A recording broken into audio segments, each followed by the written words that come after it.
up, Barbell Therapy fans? I am coming to you today with a great podcast. So we have Kaye-Lani on today, and our conversation is just so great. It's so natural, and she has been through a lot, like eating disorders starting in middle school and just continuing to kind of run her life.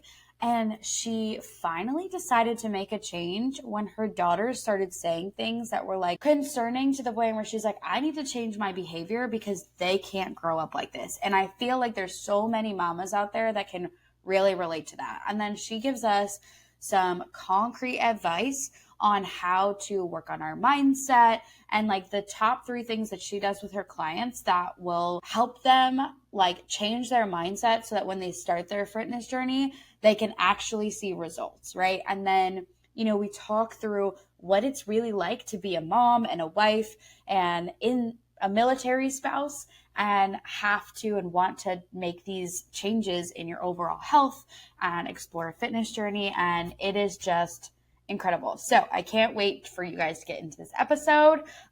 So without further ado, let's get into it.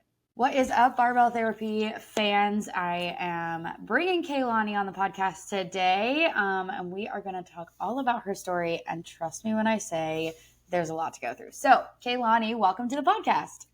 Hi, thank you for having me.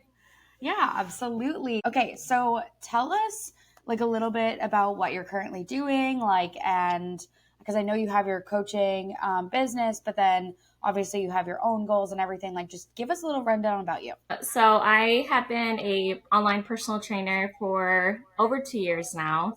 I'm leaning more into health coach now versus just personal training, just because my mindset has changed on like just the physical appearance.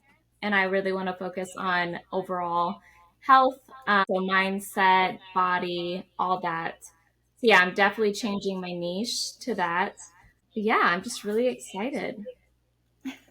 That's awesome. So tell us a little bit about how or why you made that transition. Well, actually, let's start with the personal training. Like, what got you into that, and how long have you been doing just personal training? So just personal training a little over 2 years. I started my fitness journey again after I had my second daughter. Before that, I struggled with eating disorders. Even in middle school, high school, I was bringing like Slim Fast to school, trying to stay the tiniest that I could be. So after I had my first daughter, I was just really struggling mentally and taking really unhealthy route and just trying to stay that tiny little girl that I thought was it. And then after I had my second daughter, I gained more weight than I did with my first daughter. So it really messed me up.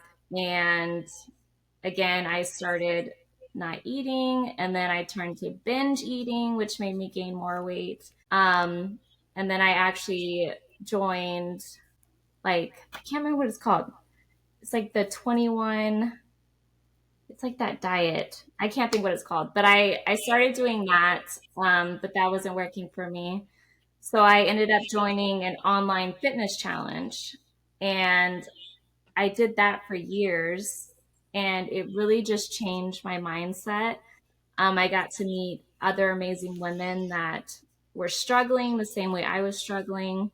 The trainers that I worked with really like changed my mindset on nutrition and taking care of your body.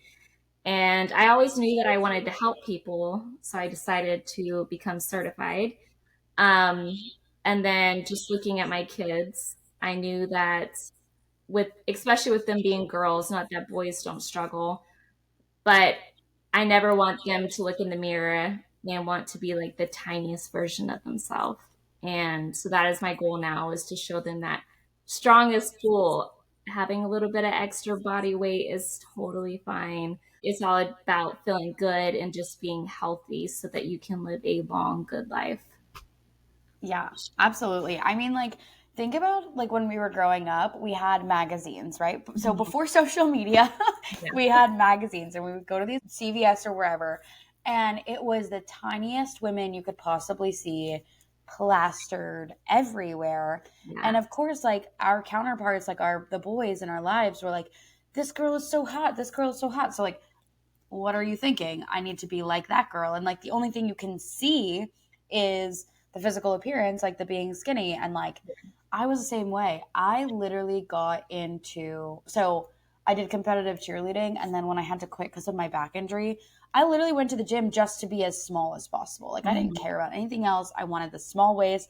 I don't know if you ever had these, but like, did you ever get those waist trainers? Yes. Yes. Like, like going to sleep in these waist trainers as like a high schooler. So it's crazy. But I love that like that's the message that you're giving to not just like people like us, but you're also bringing up your daughters in a world where that's not what we are about, right? And I love that. Yeah. Thank you. Yeah. Yeah. I struggled for so long, and I know that there's a better way to go about doing it. So that's definitely what I'm trying to put out into the world. I just want to try to help as many women as I can, and then men as well, but mostly women, that you are more than just the weight on the scale or fitting into a size zero, because we all know that jean size is stupid. All women's sizes make no sense. Like they make no sense. I went Yeah. to a boutique the other day and I got this romper, super cute. I got it in a medium. And then Hmm. there was this dress that I absolutely fell in love with. And I was like, oh my gosh, this would be a great rehearsal dinner dress. So I grabbed the medium and I put it on and it didn't fit. Like when I say it didn't fit, I mean like I had no chance. And Yeah. so then I grabbed the large and it was the same thing. I was like, what? And then the company doesn't make an extra large. So I was like, okay, got Yes. it. It's wild to me. It really, really is. It's just like, why do men's jeans, why do they get it so easy? They just get waist and length measurements. Exactly. Yeah. Why can't we be this way? It is not fair. No, definitely not. Okay, so you had mentioned eating disorders. Like, what did you struggle with? How did you overcome it? How do you kind of keep that at bay and keep that in the forefront of your mind? So when I was younger, it was definitely skipping meals, not eating, drinking Slim Fast in replace of a meal. I would always tell people like, "Oh, I'm not hungry," or I would just take a bite of something and be like, "Oh, I'm so full." And it just kind of rewires your brain, and you actually start to feel, "I'm just full," even though you're not.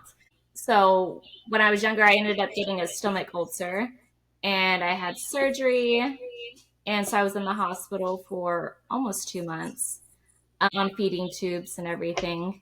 So that definitely really messed me up more with my eating disorder. And then, like I said, after I had my second daughter, I went from not eating to binge eating. So I would not eat for hours.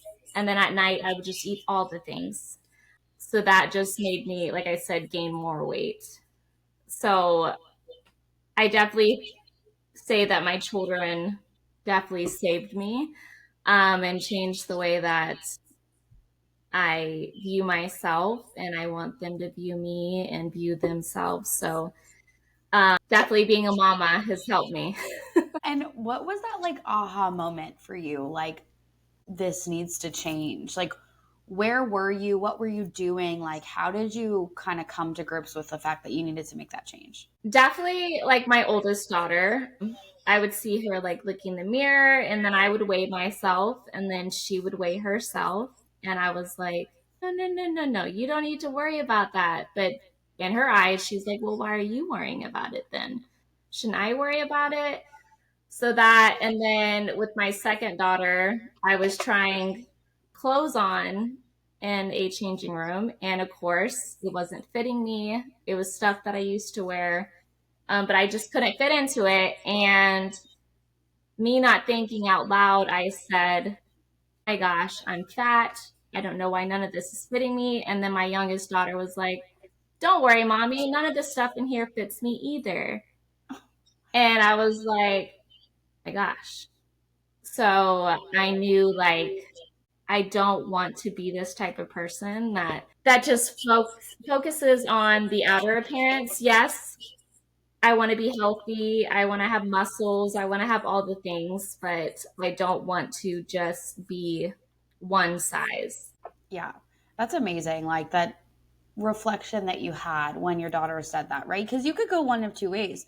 You can like hear that and reflect on it and be like, I need to make this change. Or you can hear that and just be like, oh, well, this is normal for girls to, or she'll grow up and she'll grow out of it or whatever. But like those small pivotal moments, like, have a compounding effect. The more that they watch you, the more that they hear you, year after year, they're going to like grow up thinking that. And then that's where they're going to land. I mean, that's, I don't know what your childhood was like or, if it brought it to you here, but like there are certain things in my childhood that 100% brought me to that breaking point of being like, I need to be as skinny as possible. Yeah, exactly. My mom is very, very tiny. So I think I just viewed that as this is what it is. I just need to stay tiny forever. Not that it was my mom's fault, but that's just how I viewed it. And then, like you said, all the magazines and everything, that's just what society put out there. And that's what us little girls thought was it. Yeah. Did you play sports growing up as well? So I was on the step team and Okay. then I did cross country. Where uniforms and Hmm. size is definitely, a contributing factor. Yes, Um, totally. I think that that's something that's really interesting. If you look at like female sports, most of them, like a size is a contributing factor. Coaches tell you you're not fit, depending on your size, or a lot of female uniforms are very revealing in certain ways. Like in lacrosse, you're wearing a skirt, and they're typically pretty short because or else they're going to be really constricting. And Yeah. cheerleading for me, like these uniforms, you want to look good in them. And what is the way to look good? You have to be skinny. Like it's not Yes. about the muscle. But I Hmm. do think that this climate that we're in, like we're changing that. Like muscle is definitely getting bigger. And I'm definitely seeing like high schoolers in the gym with their sports bras and trying to look all muscular. And I love it. I'm like, yeah, girl. Yeah, it's amazing. Like, and I feel like that change would have never happened if we didn't have people like you putting out in the world that like you don't need to be skinny. Skinny is not the only part that's beautiful about you. Like your weight doesn't matter as long as you feel and you're functioning at a healthy like Yeah. level. Hmm. Totally. Um so when it comes to like you had mentioned you kind of switched away from personal training and like you're going into more overall health, like what does that look like for you and your clients? So I noticed like when I first started, the working out isn't really that hard. It's the changing your mindset and the view of your body and the way that you should be eating to fuel your body.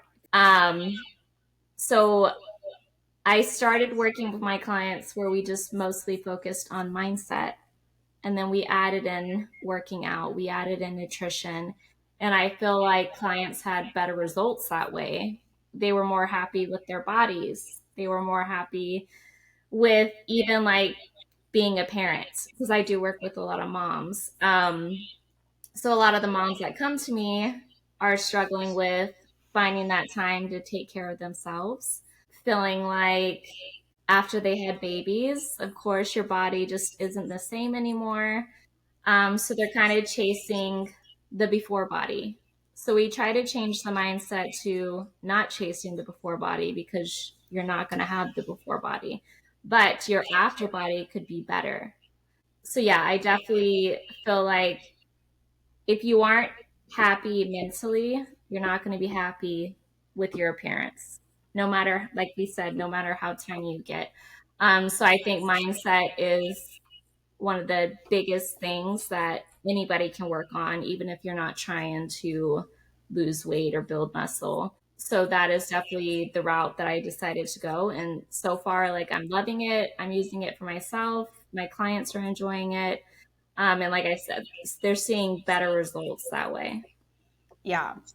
It's so funny that you said that because I will say that like one of my biggest fears, if you will, about getting pregnant and having kids is how scared I am of my body to change because I worked so hard on it. Mhm. So, it's very interesting because it's like some people, like you said, like they have to deal with like the change and it's going to be different. But then some people, like nothing's changed and they've gotten only better and you just never know what you're going to get. Yeah, And that is terrifying. it is. It is. So I definitely recommend, like, if you're trying to get pregnant, work out, take care of your body. If you're pregnant, work out, take care of your body. And then after, continue to do that. And that just makes things easier for you.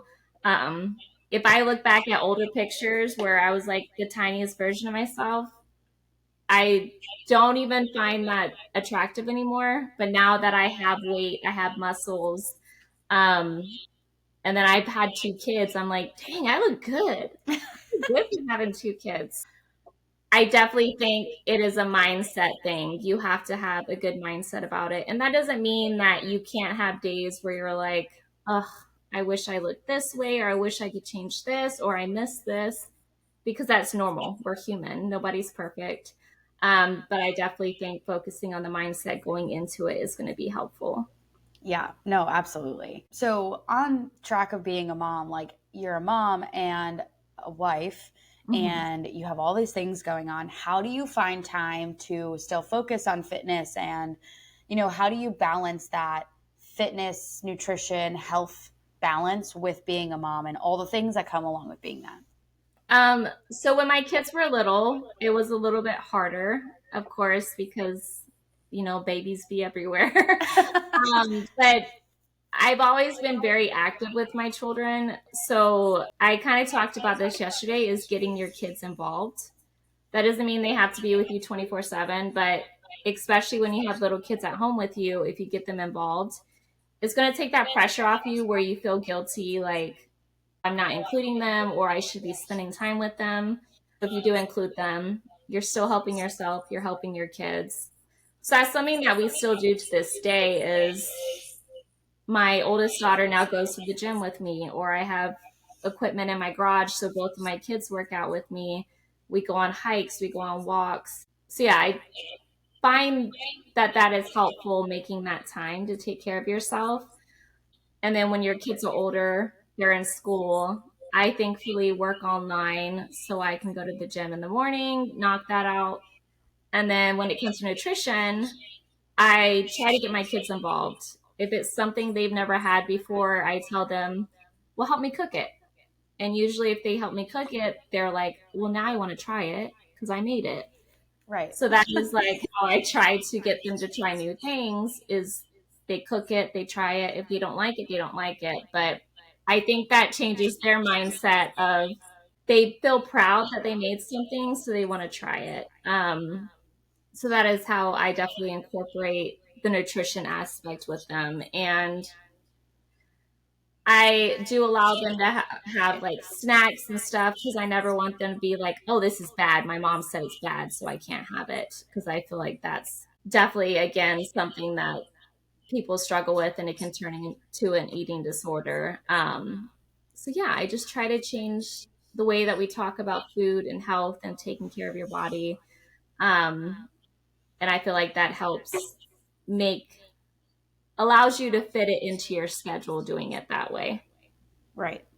And then what's your husband's role in all of this been? Like how easy has it for him to be on board? Does he work out? Like what's your relationship when it comes to this stuff and him as well? So my husband's in the military, so he's already very, very active.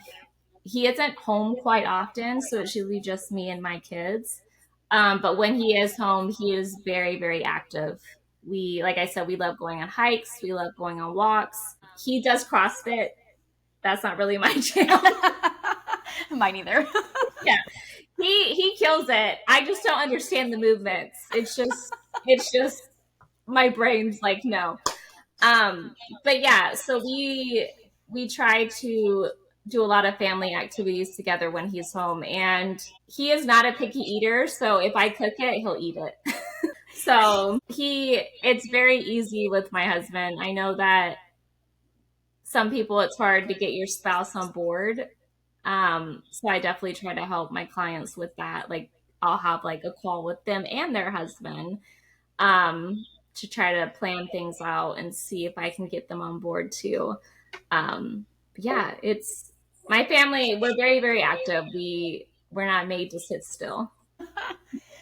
So, what are some of the tips that you would give to your clients or to anyone who has kids and feels like they don't have time, and maybe they also work like a 9 to 5, that they don't have the flexible schedule, and maybe their spouse is a little bit resistant and not really like on board with doing, all of the health and fitness stuff? Like, where do those two people start? I suggest like finding a community. There's so many things out there now, like on Facebook, Instagram. You can find local play groups where your kids can play while you work out. As for the husband aspect, I always just have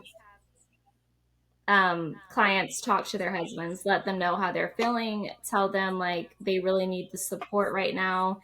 And if they want to get a call with me, they can. Um, but it's just pretty much just showing your spouse that mentally, physically, you need this. Um, and so far, that's helped just having that one on one with them. As for clients that have 9 to 5s, a lot of my clients do have 9 to 5 jobs. So a lot of them will either work out at night with their kids or they'll wake up before their kids and get their workout in. And then I always tell them, like, if you can't do a lift that day, just go for a walk, park a little further, get some extra steps in. So that's usually what my clients do. Yeah, I love that. So I want to circle back a little bit to the mindset piece, because I think I completely agree with you. Mindset is incredible. And that's, I always tell my clients that I'm like, you're not really investing in just like the program and the nutrition part of things. Like, you're investing in me as a coach, and like half of the times I'm going to be your weekly therapist. There's so much that goes into it. You have clients that need to reframe their minds, that they don't think that having their kids home is such a struggle, and it's actually a blessing to, spend that time with them. Or like they fight with their spouse and they let that like go out of control. So, we have to talk about those things. But I want to hear from you, like, what are those like top 3 to 5 mindset things that you do with your clients when you onboard them that then helps them get results for the long term? So I always have my clients write a letter to themselves. Oh, I love that. They don't have to share this with me, they can keep it private. But it's just a letter that they can look back on for those days that they're struggling. They can see why they started on this journey, what their goals were. It's just super beneficial to them. I send them like a little pamphlet, and it kind of gives them like a little prompt ideas on how to write the letter to themselves, because sometimes people are like, this feels weird, and not a lot of people like writing. I definitely think it's super beneficial for them. Another thing that we do is I have them choose a day where they get dressed up for themselves. They don't have to go anywhere else. They don't have to do anything. They can just get dressed up in whatever makes them feel good, even if that's just some sweatpants. It's whatever makes them feel good. I also have them, if they struggle with body image, I have them stand in front of a mirror and kind of touch where they feel like they don't like. So, say their arms, they touch their arms and they try to give themselves a compliment, like, with these arms, I'm able to hold my children.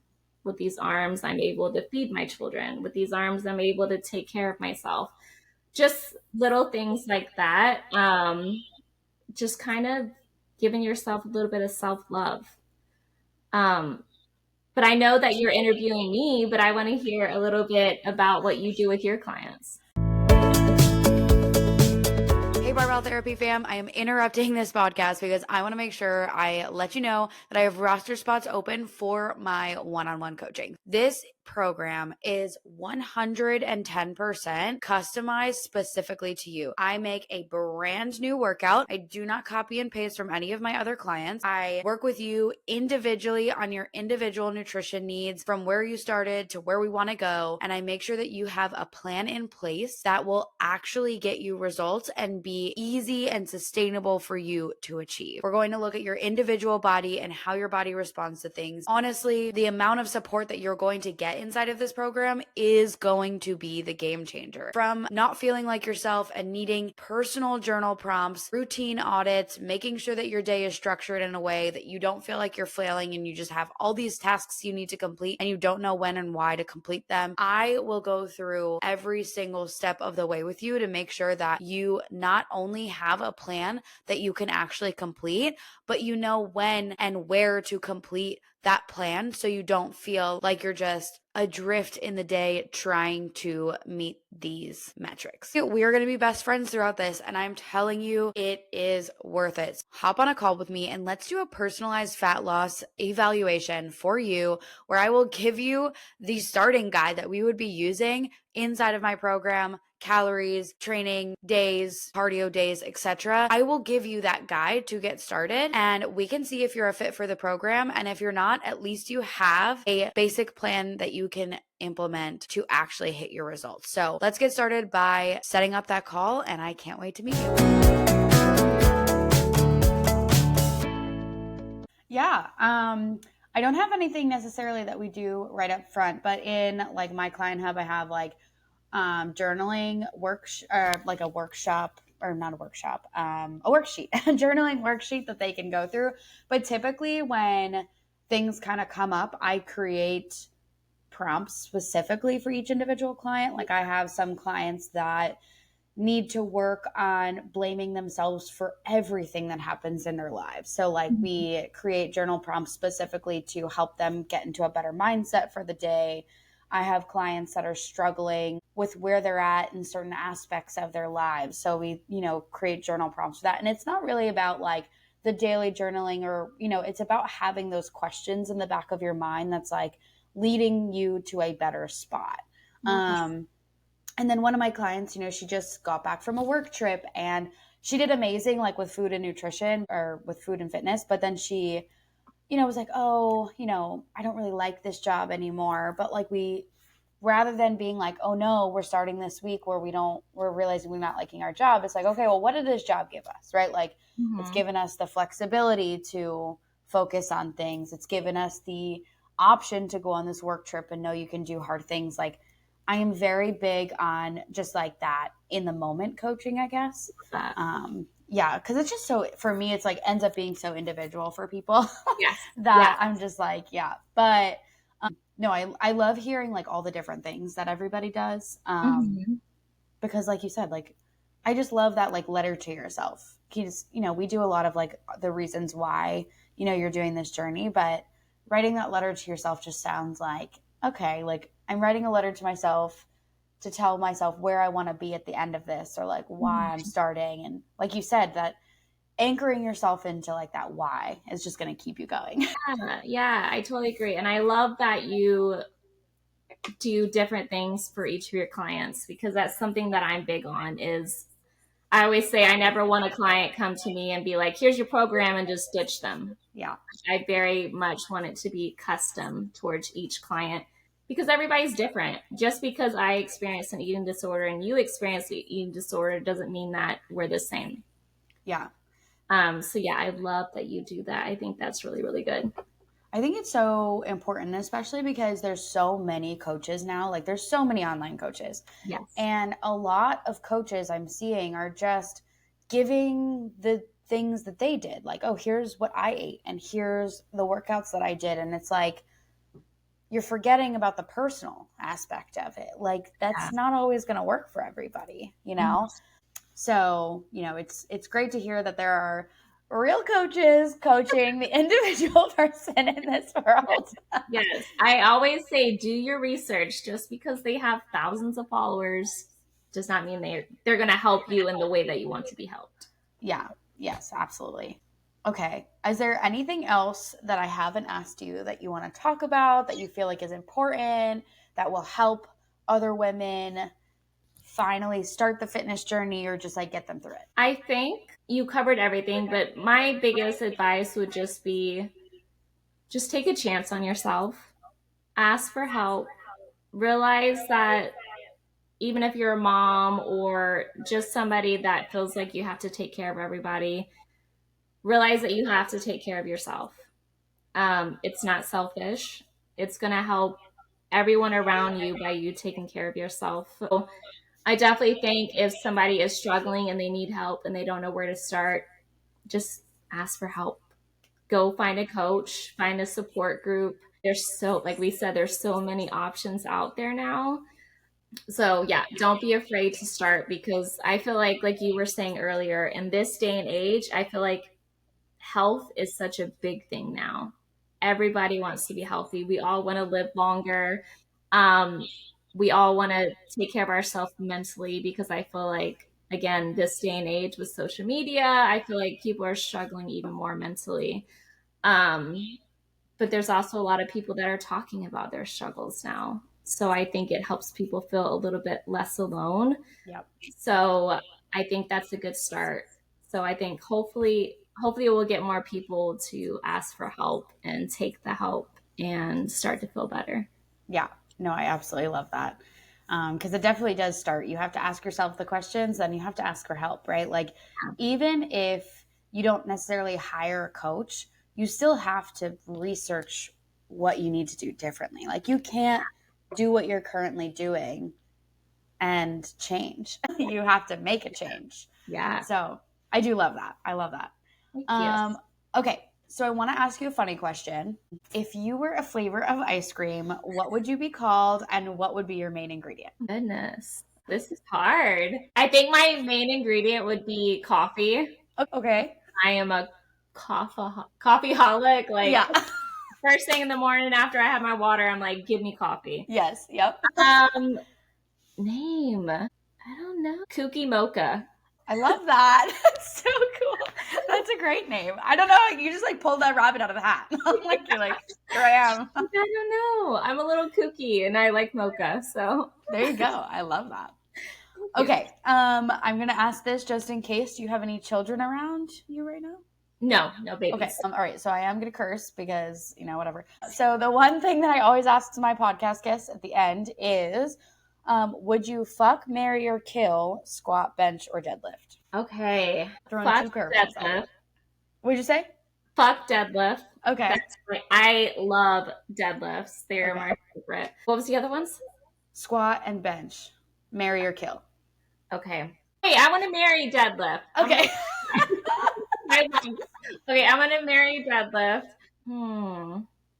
Fuck squat. I'm not that great at squatting. It hurts. Kill bench, because that's like my baby weight right there. I love that. I love your justifications for everything too, because I was like, I see it in a very different way. I hate squatting, so I would just kill squatting, get it away from me, never do it again. Yeah. I would marry bench because it's very loyal. I really love it. Like, I could do benching for the rest of my life. And then I fuck with deadlifts because it's just like, I do love that movement, but sometimes it really hates me and it doesn't come off the floor and I don't really understand. I love that. I like how we both have a different view on it. Yeah. That's so funny. All right, girl, before we wrap anything up, is there anything else? Well, first tell us where our listeners can find you. So you can find me on Instagram. It is Bloom with Kaye. And then on Facebook, it's Bloom with Kaye Coaching.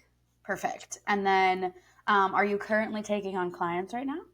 I am. I do have some spots open. If you guys go to my Instagram, you can find the link in my bio. Perfect.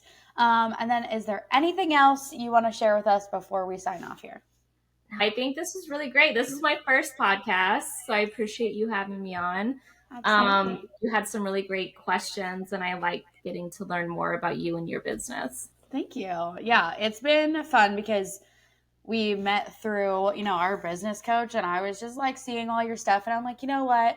Like, yes, she's a business coach or a fitness coach, but she has this like story, and I'm like, I feel like people would really benefit from hearing that because they can relate to it and just see that there is a road forward, right? Like, and that's what I want this podcast to be about. It's about relating to real people who have gone through real things and have found themselves through health and fitness, because more women need to do that.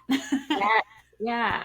I thank you. I appreciate that. I'm glad that you found my story beneficial because I definitely relate to your story as well. So I appreciate you having me on. Yeah, absolutely. Righty. Well, it has been great chatting with you, and I'll talk to you soon. Bye.